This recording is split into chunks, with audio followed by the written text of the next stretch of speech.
नमस्कार दोस्तों, स्वागत है आपका डीप नॉलेज में। आज के वीडियो का नाम है a new pair of goggle, मतलब नया चश्मा।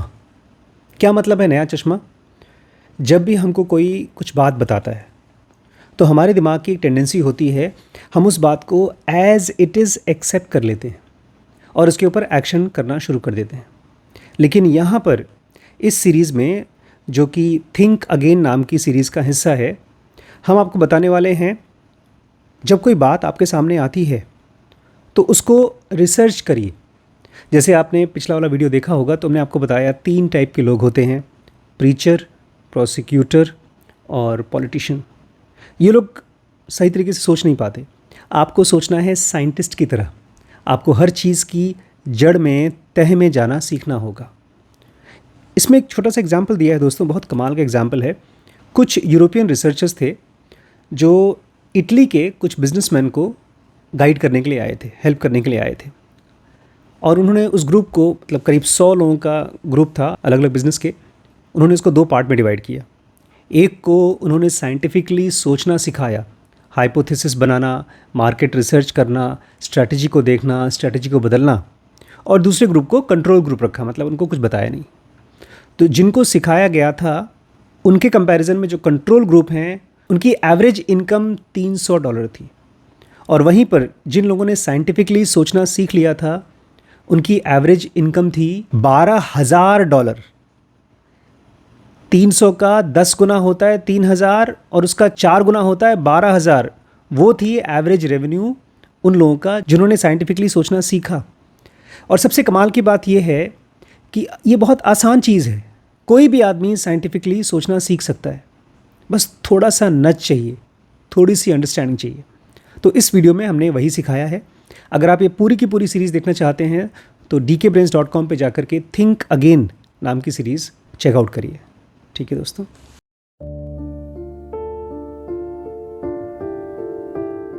नमस्कार दोस्तों, स्वागत है आपका इस सीरीज़ में जिसको हम कहते हैं थिंक अगेन, फिर से सोचिए। मैं यहाँ पर शुरुआत करने से पहले याद दिला दूँ कि माइंड में जब कोई चीज़ हम सुनते हैं तो भूल जाता है, लेकिन उसको आप अप्लाई करेंगे तब पता चलेगा। आज मैंने ये लड़के से बात की, बहुत क्राइसिस में थे गांव में, उनकी डेथ हो गई। जो सबसे बड़े बेटे हैं वो यही कोई छोटी मोटी नौकरी करते थे। उन्होंने धीमे धीमे करके सारे भाइयों को भेज दिया दुबई।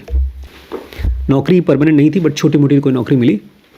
और करीब 3-4 साल पहले उसमें से एक भाई ने मुझे कांटेक्ट किया कि भैया यहाँ आ जाइए, बहुत पैसा है और हम लोग कंपनी डालेंगे, आप खाली कंपनी के CEO बन के बैठे रहिएगा।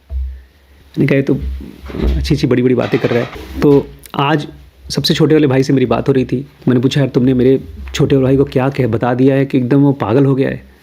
उसको लग रहा है कि मुझे भी तुम्हारी तरह रिजॉर्ट खोलना है और ये करना है और वो करना है। फिर क्या काम कर रहे हो? तो वो बता रहा था कि यहाँ पर भैया हम लोग बिज़नेस कर रहे हैं, अपनी कंपनी डाली है, 2-3 कंपनी डाल रखी है और 100 एम्प्लॉई हैं। स्टील हम लोग लेते हैं, रॉ स्टील जिंदल से और कहाँ से, उसको हम लोग प्रोसेस करते हैं और फिर हम उसको बेचते हैं। बड़ी बड़ी कंपनी को स्टील का सामान बना के बेचते हैं। तो मैंने उससे और डिटेल पूछी। वो उसको बेसिकली अभी यहाँ इंडिया में क्या चाहिए, गाज़ियाबाद में 2 एकड़ ज़मीन चाहिए। तो मैंने उसको पूछा कितने तक का तुम्हारा बजट है? उसने कहा सस्ता जो मिल जाए। तो मैंने ऐसे ही जो मेरे दिमाग में आया, मैंने कहा 1 करोड़ रुपये बीघा मिलेगा चलेगा? बोलता हाँ भैया 1 करोड़ रुपये बीघा मिलता है, 2 बीघा 2 करोड़ तक मैं आराम से खरीद सकता हूँ। मैंने कहा अरे बाप रे बाप।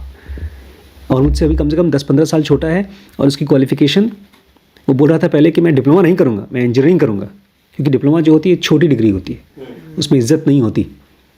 इंजीनियरिंग बड़ी डिग्री होती है। फिर मैंने उसको कन्फर्म भी करने की कोशिश की। अभी मैं समझ नहीं पा रहा हूँ कि उसका बिज़नेस कितना बड़ा है। तो बार बार मन मेरा तीनों फेज़ में जा रहा है। कौन कौन से 3 फेज़? प्रीचर, मुझे लगता है कि वो अपने बारे में खूब बड़ी बड़ी बातें बता रहा है, प्रीच कर रहा है। हर आदमी जो, अब उसको लग रहा होगा मैं अमीर आदमी हूँ, बोला मैंने दुबई में मकान ले लिया है और बम्बई में करीब 7-8 करोड़ की ज़मीन ली है, अब गाज़ियाबाद में मुझे ज़मीन चाहिए। मैंने उसको पूछा कि तुम्हारा इनकम टैक्स कितना जाता है? तो उसने बताया। तो मुझे लग रहा था वो प्रीचिंग का काम कर रहा है, मतलब अपनी बातें जो उसकी बिलीफ है वो मुझे ज़बरदस्ती बिलीव कराना चाहता है। फिर मेरा मन इसको मानने को तैयार नहीं है कि वो सही में करोड़पति हो गया है। बार बार मेरा मन ऐसा कह रहा है कि वो झूठ बोल रहा है, झूठ बोल रहा है, झूठ बोल रहा है। और तीसरा क्या था? पॉलिटिशियन।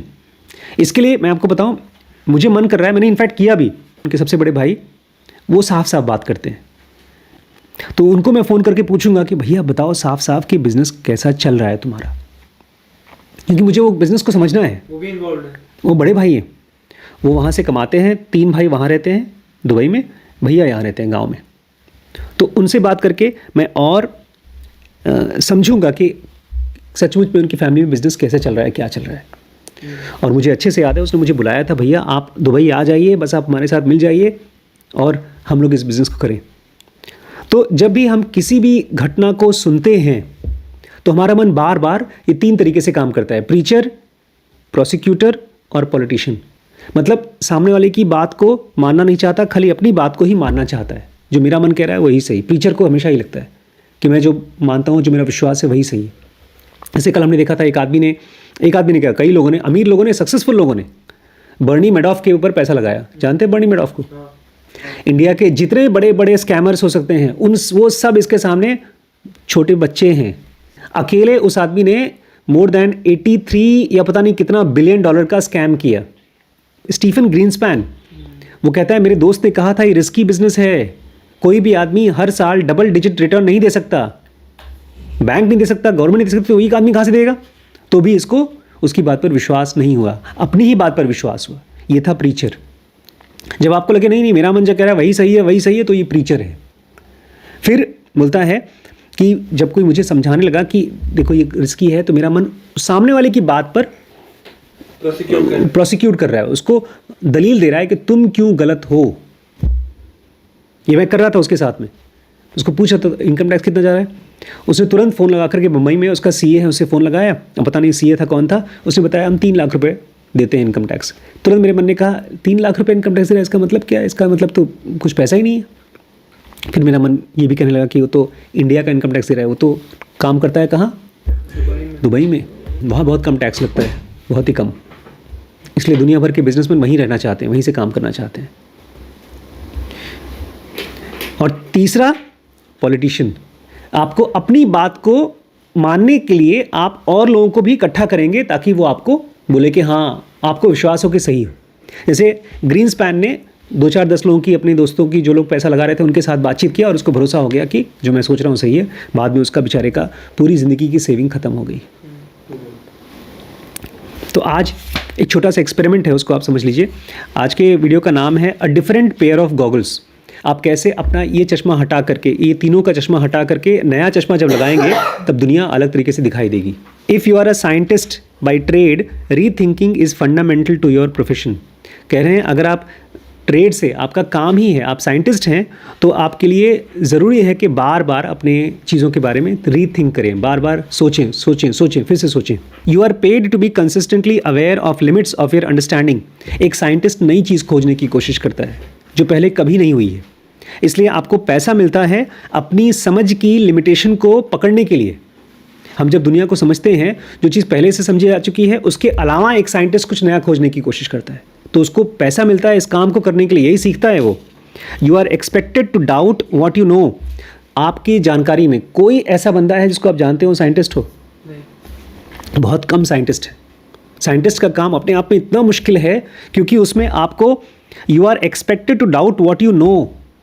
जो न्यूरोलॉजिस्ट होता है वो भी साइंटिस्ट नहीं, वो साइंटिस्ट नहीं होता। साइंटिस्ट वो होता है जो कुछ नया क्रिएट करता है, जो मेडिकल फील्ड में होते हैं, जो नई दवाइयाँ खोजते हैं, नए नए मटेरियल बनाते हैं, एकदम टेक में सबसे आगे रहते हैं वो लोग। वो एकदम अननोन चीज़ कर रहे हैं। You are expected to doubt what you know. हम सब जिस चीज़ को जानते हैं हम उसके ऊपर भरोसा करते हैं, लेकिन यहाँ पर इन लोगों को जो जानते हैं उसके ऊपर डाउट करने के लिए सिखाया जाता है। ये माना जाता है कि जो आप जानते हैं उसको डाउट करो। Be curious about what you don't know. और जो चीज़ आप नहीं जानते हो उसके बारे में क्यूरियस हो। And update your views based on the new data. और जैसे ही कोई नई जानकारी आती है उसके बेसिस पर अपने इंफॉर्मेशन को, अपने व्यूज़ को बदलो। मैं और बड़ी मम्मी एक बार केरला गए थे और वहाँ पर एक बूढ़ा कपल आया था। तो उसने बताया कि मैं यूएस में रहता हूँ, और उस कपल ने बताया कि मेरे साथ एक और मेरा फ्रेंड था, उसको भी अमेरिका जाना था। लेकिन उसके पास कोई नौकरी नहीं थी, तो बिना नौकरी के आप अमेरिका जा नहीं सकते। तो बोलता है यार तू मुझे अपने साथ ले चल, बस वहाँ ले चल, मैं खोज लूँगा नौकरी। तो आदमी बोलता है कि ठीक है, मेरी फ़्लाइट जो है यहाँ से दुबई तक है, और दुबई के बाद तुम्हें कोशिश करेंगे अगर वीज़ा मिल जाएगा किसी तरह से, विज़िट वीज़ा, तो तुम चलना। तो ये दोनों दुबई तक गए, और बोलता है दुबई के बाद इसका वीज़ा नहीं लगा, तो वो चला गया। मैं चला गया यूएस नौकरी करने, और ये बेचारा दुबई रह गया। और 15-20 साल बाद बोलते मैं तो अपना नौकरी वोकरी करके रिटायर हो गया। और फिर मैं जब वापस आ रहा था तो मैंने 15-20 साल बाद इसके घर पे आया मिलने के लिए अपने दोस्त से। तो उसने रॉल्स रॉयस से मुझे अपने घर पे रिसीव किया, और उसने बताया कि मेरा बहुत बड़ा स्टील का बिज़नेस चालू हो गया है। और मैंने दिखाई ला भैया, जो दुबई है ख़ास तौर से, ये पिछले 15-20 सालों में बहुत तेज़ ग्रो हुआ है दुबई, यूएई। और वहाँ पर ढेर सारी प्लांट्स हैं माइनिंग के लिए, जिसमें तेल निकालते हैं ज़मीन में से, बड़ी बड़ी मशीनें हैं। तो सब मशीनों के लिए ये सब स्टील बहुत यूज़ होता है। तो इसलिए मुझे लगता है कि नहीं, अभी भी वहाँ होगा कुछ न कुछ। मैं जानना चाहता हूँ कि वो, मैं पूछ रहा था कि अगर तुम रॉ आयरन लेते हो, जैसे हम लोग लोहा लेते हैं, सरिया लेते हैं, तो ऑलमोस्ट 50, 60, 70 रुपये का 1 किलो मिलता है। तो उसमें भी उसने बताया कि नहीं भैया, 4-5 टाइप के अलग अलग स्टील्स होते हैं। जिंदल से हम स्टील लेते हैं और उसको फिर प्रोसेस करते हैं। और यहाँ पर जो गाज़ियाबाद में आकर के मैं प्लांट डालना चाहता हूँ, उसमें मुझे 20 फीट का गड्ढा डालना होगा। मैंने पूछा तुम किराए पर ज़मीन ले लेते? तो बोला तो भैया ये जो मैं इन्वेस्टमेंट करूँगा फैक्ट्री डालने के लिए इतना ज़्यादा होगा कि कल को किराए वाला अगर मुझे हटा देता है तो मुझे बहुत नुकसान हो जाएगा। तो मैंने उसको कहा कि मैं दुबई आकर के तुमसे मिलूँगा, तब मैं सोचूंगा कि तुम्हें हेल्प करना है कि नहीं करना है, या जो भी। तो आपको अपने, जो मेरा माइंड कह रहा था कि ये लगता है ऐसे ही हैं, ये लोग कहाँ से इतने सक्सेसफुल हो जाएंगे, उसके अगेंस्ट में मुझे अगर डाटा मिल रहा है तो अपनी व्यूज़ को बदलना होगा, तभी आप सामने वाले से हेल्प भी ले सकते हो। In the past century alone, the application of scientific principles has led to dramatic progress. पिछले 100 सालों में साइंटिफिक प्रिंसिपल्स के एप्लीकेशन से बहुत प्रोग्रेस हुआ है। फिल्म इंडस्ट्री बहुत बढ़ गई है। आज से 20 साल पहले जो फिल्म इंडस्ट्री थी उसमें पूरा जुआ चलता था। आज भी जुआ ही चलता है, लेकिन फिर भी बहुत अच्छा जुआ। पहले एक आदमी 1 करोड़ रुपए पैसा लगाएगा, फिल्म चलेगी या नहीं चलेगी पता नहीं, इसलिए लोग जुआ खेलते थे बड़े बड़े एक्टर्स के ऊपर। शाहरुख खान को ले लो, अमिताभ बच्चन को ले लो, जो पहले से हिट है। बहुत बार फ्लॉप भी हो जाती थी। अमिताभ बच्चन के एक टाइम पर तो फ्लॉप की फ्लॉप चलती थी, जादूगर, तूफान, ऐसी ढेर सारी फिल्में थी जो फ्लॉप ही हो रही थी। लेकिन अब इसमें भी एप्लीकेशन ऑफ साइंटिफिक प्रिंसिपल्स हो रहा है। एक छोटी सी फिल्म को बनाने से पहले उसका एक छोटा सा एपिसोड बनाएंगे, उसको कुछ लोग देखेंगे, उनका रिव्यू लेंगे, उनको उनके मुंह से लेंगे और अलग से भी लेंगे। जैसे आप लोग सॉफ्टवेयर बनाते हो तो उसमें एक मिनिमली वायबल प्रोडक्ट बनाते हैं कि पहले देखो क्या ये यूज़ हो पा रहा है। तो कह रहे हैं पिछले 100 सालों में साइंटिफिक नॉलेज का एप्लीकेशन की वजह से बहुत प्रोग्रेस हो गया है। Biological scientists discovered penicillin. पिछले 100 सालों में डॉक्टर्स ने क्या खोजा? पेनिसिलिन, एंटीबायोटिक जिसको भी सुई लगेगी। उसकी वजह से दुनिया में इतनी जानें बच रही हैं बिकॉज पिछले 100 सालों में पेनिसिलिन जैसी एंटीबायोटिक खोजी गई है। Rocket scientist sent us to moon. जो रॉकेट के साइंटिस्ट हैं उन्होंने हमको चांद पे भेजा है। Computer scientists built internet. और जो कंप्यूटर के साइंटिस्ट हैं उन लोगों ने इंटरनेट बनाया है। Being a scientist is not just a profession, it is a frame of mind, a mode of thinking that differs from preaching, prosecuting and politicking. देखिए यहाँ पर भी हम सब जो बैठे हैं ना, हम सब इसी फ्रेम ऑफ माइंड के हैं कि अपनी बात को हमेशा मानो, दूसरे की बात में हमेशा गलतियाँ निकालो, और अगर डाउट हो तो कुछ लोगों को और इकट्ठा कर लो जो तुम्हारी तरफदारी करें, बस। We move into scientist mode when we are searching for truth. आप अपने आप से बताओ कि मुझे सच्चाई जानना है। आपका मन कहेगा कि झूठ है, जो मैं कह रहा हूँ वो सच है, फिर भी आप कहो कि मुझे सच्चाई जानना है। जैसे इसने आज कहा मेरे कान में, अभी तक सुनाई नहीं दे रहा है। एक कैजुअल बंदा होता, गांव का आदमी, तो बोलता ठीक है अभी नहीं सुनाई दे रहा, कल सुनाई देगा। लेकिन आज 2 दिन हो गए इसको, कल दिन भर और आज कान में कम सुनाई दे रहा है। तो मैं लेकर के डॉक्टर के पास। मुझे जानना था कि ये बीमारी बड़ी है कि छोटी है। अपने आप को अगर आप ये कहेंगे कि मुझे अपनी बात पर भरोसा नहीं करना है, मुझे सच जानना है, तो आप साइंटिस्ट हो जाएंगे। और बार बार जो चीज़ आपको सच लगे उसको सच मत मानो और सच खोजो। We move into a scientist mode when we are searching for truth. We run experiments to test hypothesis and discover knowledge. और इसके लिए हमको ढेर सारा एक्सपेरिमेंट करना होगा,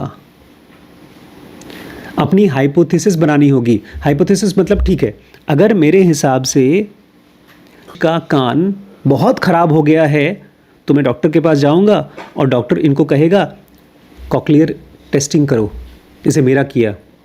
मेरे 2 अलग अलग टेस्ट किए, तब जाकर पता चला कि ये कान में मेरा नर्व का डेफनेस हो गया, तो मेरी इंजेक्शन लगी बहुत दिन तक. तो आपको अपना हाइपोथेसिस बनाना पड़ेगा.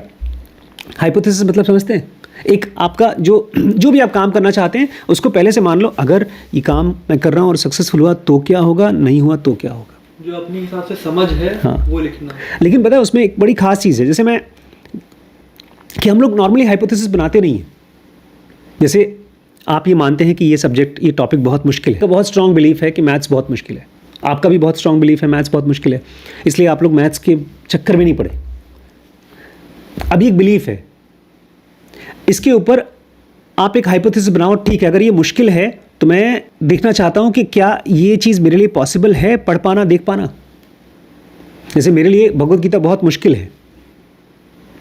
नहीं, और भी कोई एग्जाम्पल दो यार, कोई ऐसा हाइपोथेसिस जो हाइपोथेसिस हम लोग बनाते ही नहीं, हम लोग ऐसा आइडिया बनाते ही नहीं कि यार ये चीज़ अगर मैं करूँगा तो क्या होगा. आज बड़ा अच्छा हुआ, हम लोग जो लहरपुर में सेंटर खोलना चाहते हैं उसके पहले मैंने बोला था कि मुझे यार मेघालय में भी खोलना है. कर है, उन्होंने इतना हमको हेल्प किया है. मैंने उनको कहा कि तुम एक काम करो, वहाँ हम लोग खोलने वाले हैं, तो जाके रिसर्च करके आओ. तो ये गया और वहाँ एक सेंटर ऑलरेडी चल रहा है किसी का, एक्सरे भी चल रहा है, लैब भी चल रही है, और देख कर आया, बोलता है सर आज सुबह से लेकर शाम तक एक बोहनी नहीं यूज़ किया. मैंने कहा उस लड़के ने जिसने खोला है उसने क्यों खोला? बोलता है वो भी ऐसे किसी के साथ मिल करके खोल दिया, उसको भी लगा कि बिजनेस खूब बढ़ेगा. तो ये जो लगा वाला स्टेट है उसके अगेंस्ट में आपको हाइपोथेसिस बनानी होगी.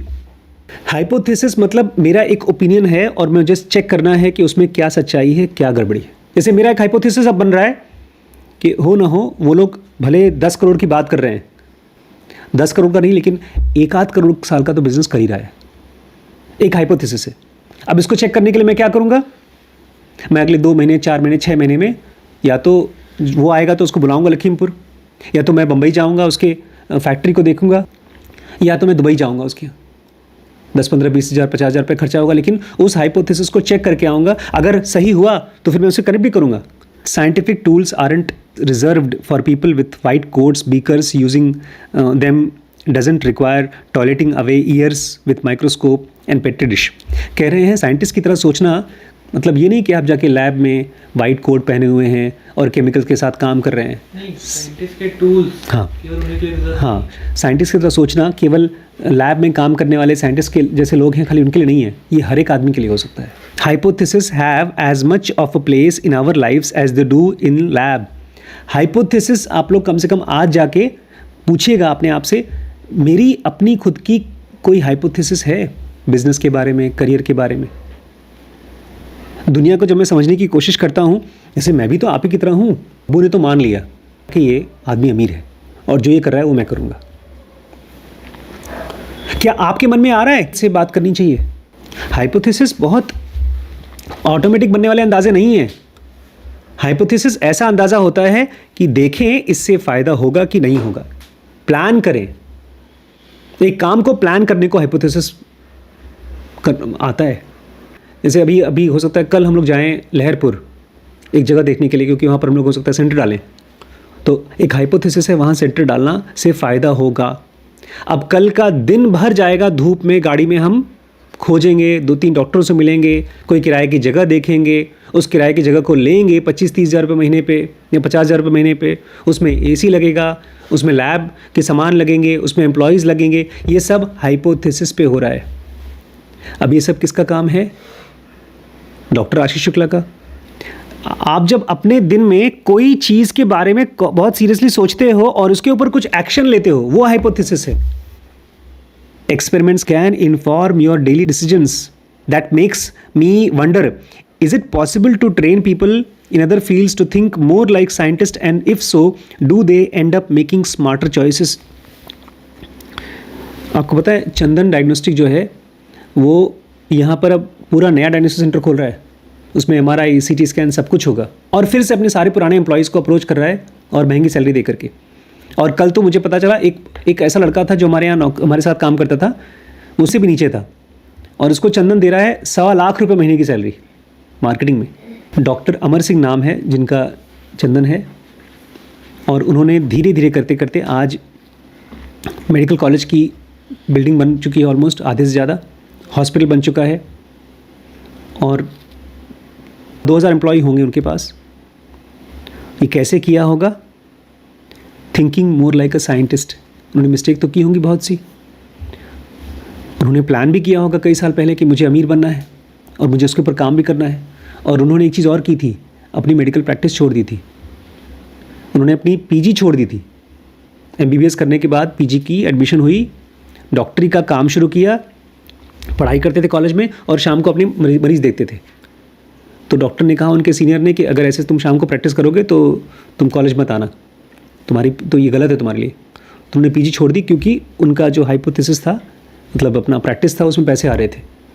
प्लस उन्होंने ये भी देखा आज से 30 साल पहले कि डायग्नोस्टिक सेंटर में भी पैसा आता है, तो दवाई से तो पैसा आता ही है, प्लस ब्लड टेस्ट से भी पैसा आता है, एक्सरे से भी पैसा आता है। तो उन्होंने लखनऊ में एक सेंटर डाला, फिर धीमे धीमे लखीमपुर में डाला, हल्द्वानी में डाला। ऐसे करते इस समय आज 15-20 सेंटर्स हैं, हॉस्पिटल भी है।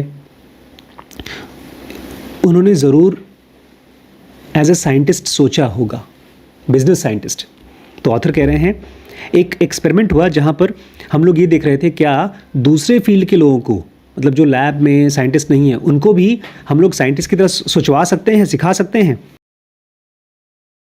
Recently a quartet of European researchers decided to find out. 4 लोगों ने ये सोचा कि चलो हम देखते हैं कि अगर एक आदमी को, कॉमन आदमी को आप साइंटिस्ट की तरह सोचना सिखाओ और फिर उससे बिजनेस कराओ, और बाकी कंट्रोल टेस्टिंग में कुछ लोगों को उनसे बिजनेस कराओ लेकिन उनको मत सिखाओ।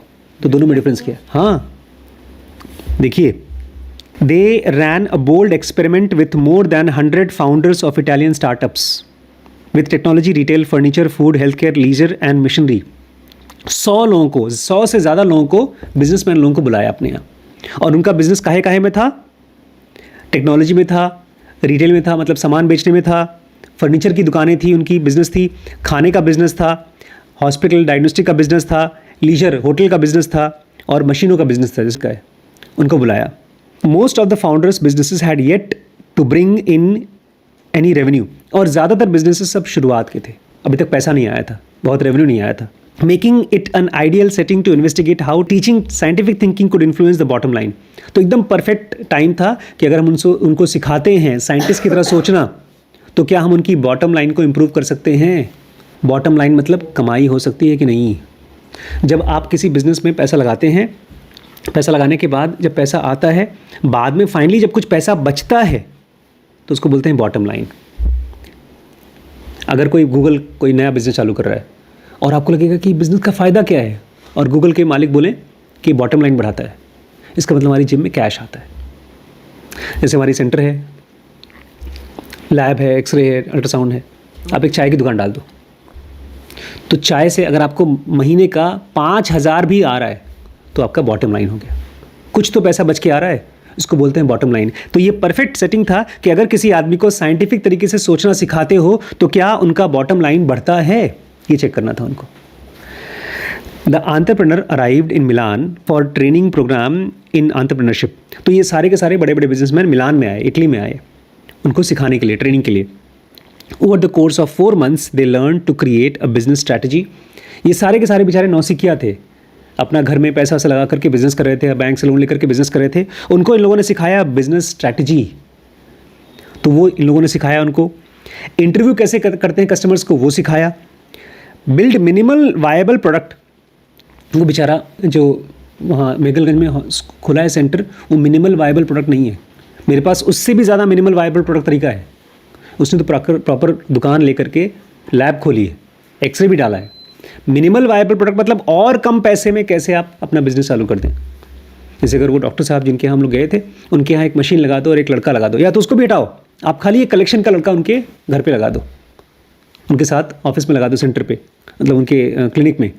तो अगर वो कुछ पेशेंट भेज सकें तो एक प्रोडक्ट हो गया। मिनिमल, कम से कम खर्चे में एक प्रोडक्ट बनाना।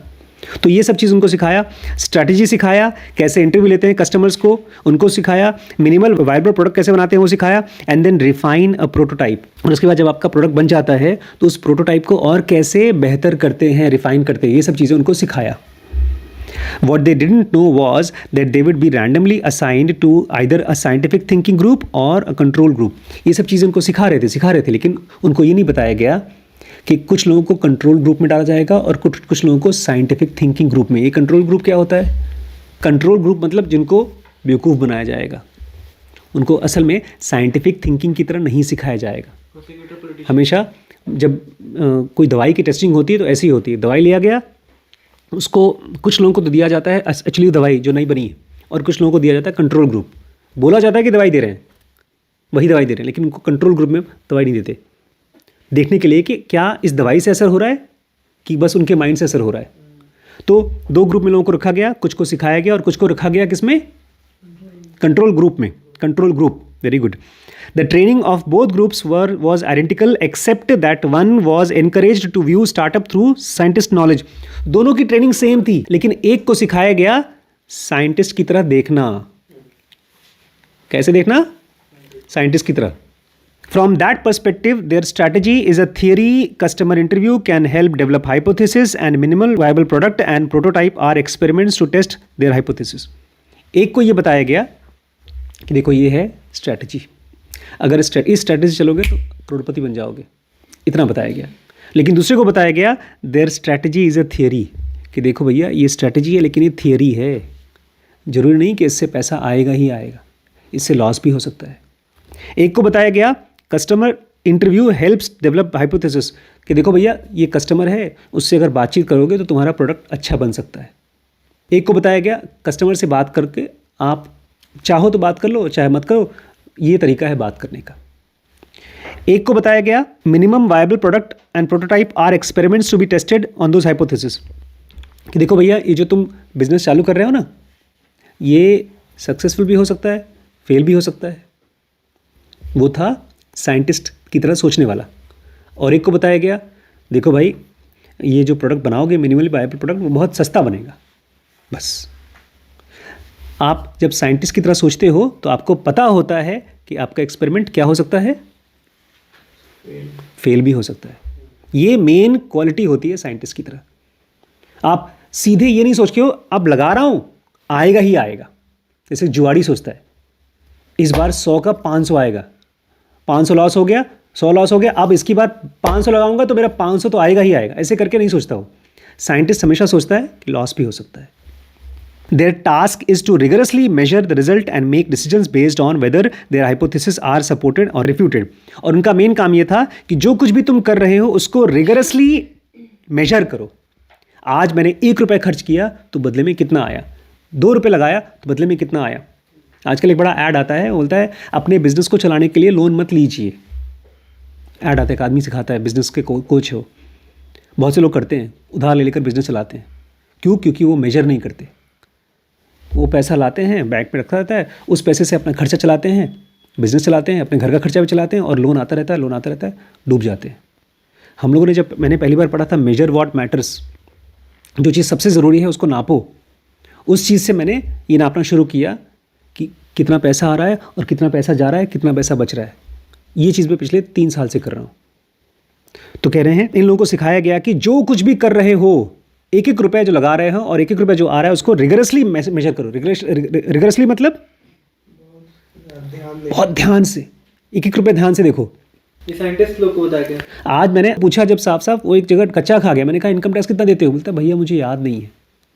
मैंने कहा बेटा मुझे याद है मैं कितना इनकम टैक्स दे चुका हूँ इस साल। तुम्हारे पास कितने एम्प्लॉई है उनका तुम्हें सैलरी नहीं पता कितना देते हो साल का? बोलता भैया धीरम में पता है, रुपये नहीं पता। तो रिगरसली मेजर करने के लिए आपको रहना पड़ेगा, सोचना पड़ेगा। उन्होंने बताया कि नापना होगा। लास्ट पार्ट है ओवर द फॉलोइंग ईयर, अगले साल में startups in this control group average under $300 in revenue. जिनको नहीं सिखाया गया था साइंटिस्ट की तरह सोचना, उन्होंने कमाया $300 एवरेज महीने का। कितना होता है $300 महीने का? तकरीबन 18,000 रुपये।